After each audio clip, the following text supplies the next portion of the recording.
La Côte d'Ivoire est à nouveau le pays le plus heureux d'Afrique de l'Ouest selon le World Happiness Report 2024. Voyez-vous, les gens parlent, les gens disent beaucoup de choses, mais quand la réalité vient là, elle frappe et puis on passe. Et l'article que je vous dis là, c'est une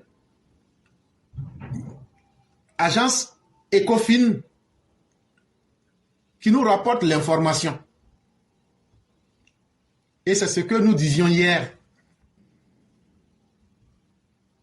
Et le World Happiness Report, le rapport mondial, si vous voulez, de la joie, si je peux simplifier ça comme ça, dit qu'en Afrique de l'Ouest, là, le pays le plus heureux, c'est la Côte d'Ivoire. Et pourquoi? C'est ce que l'article va nous dire. Après le recul observé dans le classement en 2023, la Côte d'Ivoire est redevenue le pays le plus heureux d'Afrique de l'Ouest, d'après le classement World Happiness Report 2024. Dans la région, elle devance respectivement la Guinée, le Sénégal, le Nigeria et le Niger. La Côte d'Ivoire a repris sa place des pays les plus heureux de l'Afrique de l'Ouest.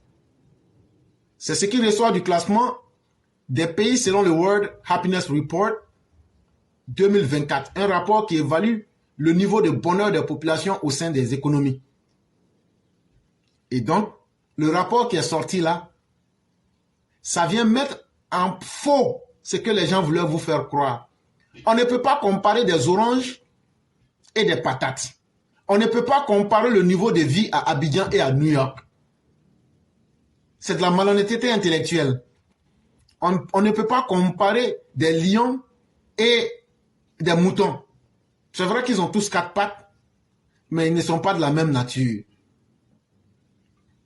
Maintenant qu'on prend la Côte d'Ivoire avec les pays de l'Afrique de l'Ouest et puis on compare la Côte d'Ivoire avec les pays de l'Afrique de l'Ouest, les Ivoiriens sont les plus heureux dans leur économie. Il n'y a pas d'inflation chez nous. Le taux de chômage est bas. Les gens arrivent à aller à l'école. Les gens arrivent à se nourrir.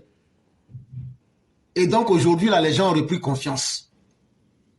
Quand on compare la Côte d'Ivoire en tant qu'un pays africain avec les autres pays de l'Afrique de l'Ouest, selon le rapport, la Côte d'Ivoire affiche un score de 5,8% sur 10, faisant d'elle le 96e pays le plus heureux au monde.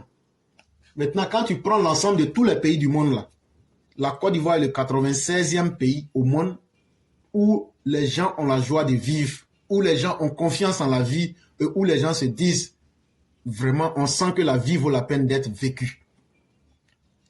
Cette performance est en baisse par rapport à 2022, mais en hausse par rapport à 2023. La performance que vous voyez là, en 2022, on était mieux classé que ça. Mais en 2023, on a été un peu derrière, on est tombé un peu en bas. Mais en 2024, on est revenu encore en haut. Elle est essentiellement due au niveau du PIB par habitant, suivi respectivement du niveau de liberté, du soutien social et de l'espérance de vie en bonne santé. Il dit ce qui a fait aujourd'hui que le niveau de la vie est devenu beaucoup plus heureux en Côte d'Ivoire, c'est l'augmentation du PIB, qu'on vous a déjà expliqué. C'est aussi le niveau de liberté. Il dit il y a trop de liberté dans le pays là. Et puis le soutien social.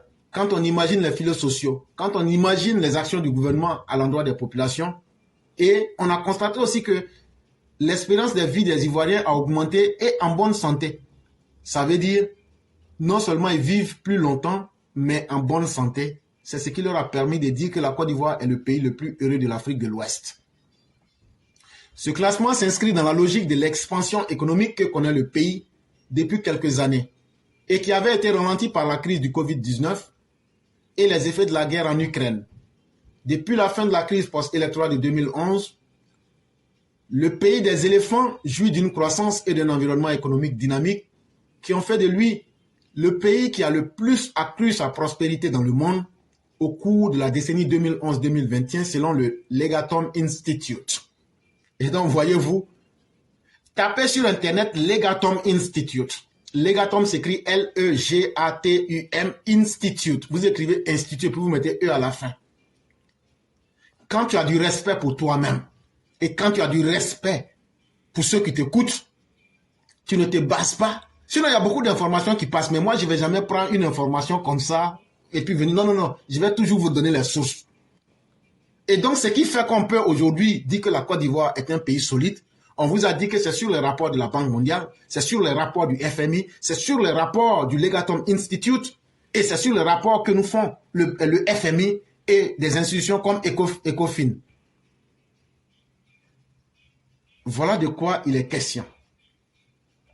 D'après les chiffres du FMI, la croissance de la Côte d'Ivoire est en hausse, passant de 4,2% en 2022 à 4,5% en 2023.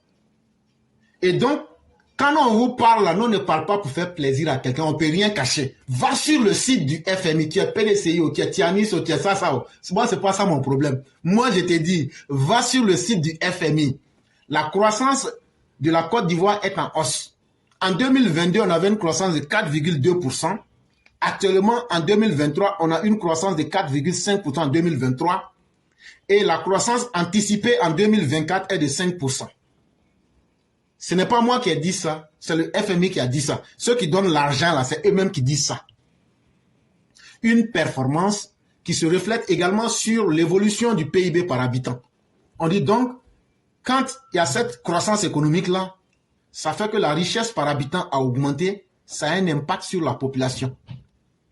Malgré cette croissance, la répartition équitable des richesses reste un défi pour l'État qui poursuit néanmoins d'importantes réformes visant à réduire le taux de pauvreté. Et je l'ai toujours dit, il n'y a aucun document financier qui va dire que ton pays là tout va bien. Ils vont toujours faire des observations.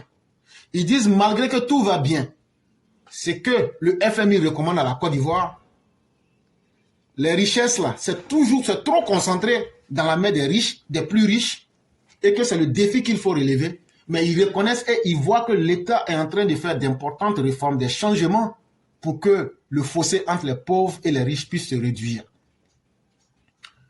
Pour rappel, le World Happiness Report mesure le bien-être subjectif en s'appuyant sur 3 principaux indicateurs de bien-être. Et donc le World Happiness Report, eux là, ce qui leur permet de faire leurs calculs, pour faire leurs estimations là, il y a 3 éléments.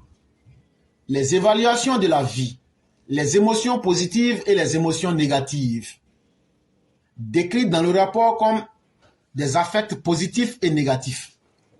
Ils disent que la base de leurs données là, ce ne sont pas des données scientifiques. Ce ne sont pas des données qui sont inscrites dans l'absolu pour dire ce qu'on a dit là, il n'y a pas quelqu'un qui peut enlever. Quand tu demandes à quelqu'un, est-ce que dans ton pays, là, tu es content? Quand tu dis oui, là, eux disent, bon, ok, il y a un qui a dit oui. Quand un dit non, là, eux aussi disent, il y a un qui a dit non. Ils disent donc, là, les émotions, qu'elles soient positives ou négatives, c'est ce qu'eux répertorient dans leur rapport. Et ils en font une évaluation de la vie. Et donc, c'est par rapport au nombre de personnes qui disent qu'elles sont heureuses d'être en Côte d'Ivoire aujourd'hui et qu'elles ont confiance en la vie, là. Quand le nombre dépasse le nombre de ceux qui disent non, puisque ce sont les habitants même qui ont parlé, on prend ça comme une référence. Son classement prend principalement en compte les évaluations faites par les populations de la vie de leur pays sur la base des sondages Gallup. Et donc, il y a un institut de sondage qu'on appelle Gallup, G-A-L-L-U-P. On fait le sondage, on demande aux populations, est-ce que vous êtes heureux dans votre pays? Est-ce que vous avez confiance en votre pays? C'est des questions comme ça que je prends. Selon que vous diriez oui ou non, ils essayent de faire leurs évaluations. Il s'agit d'un type de sondage qui demande aux personnes interrogées d'évaluer leur vie actuelle dans son ensemble en utilisant une échelle de notation. La meilleure vie possible pour eux étant de 10 et la pire étant de 0. Et donc, quand ils appellent quelqu'un, ils disent, bon, la vie que tu vis actuellement, là, entre une échelle de 0 à 10, comment est-ce que toi-même tu estimes, si on te dit de noter ta propre vie que tu mènes actuellement, là, entre 0 et 10, tu vas te donner combien? Il y a des gens qui vont se donner 1, 2, 3, en fonction du nombre que tu vas te donner. C'est ce nombre-là qu'on va prendre pour te juger. Et la Côte d'Ivoire est à 5,06%.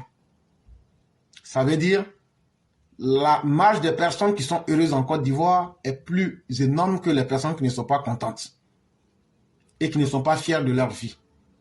Ces évaluations sont influencées par le niveau du PIB par habitant, le soutien social, l'espérance de vie en bonne santé, la liberté, la générosité et la corruption.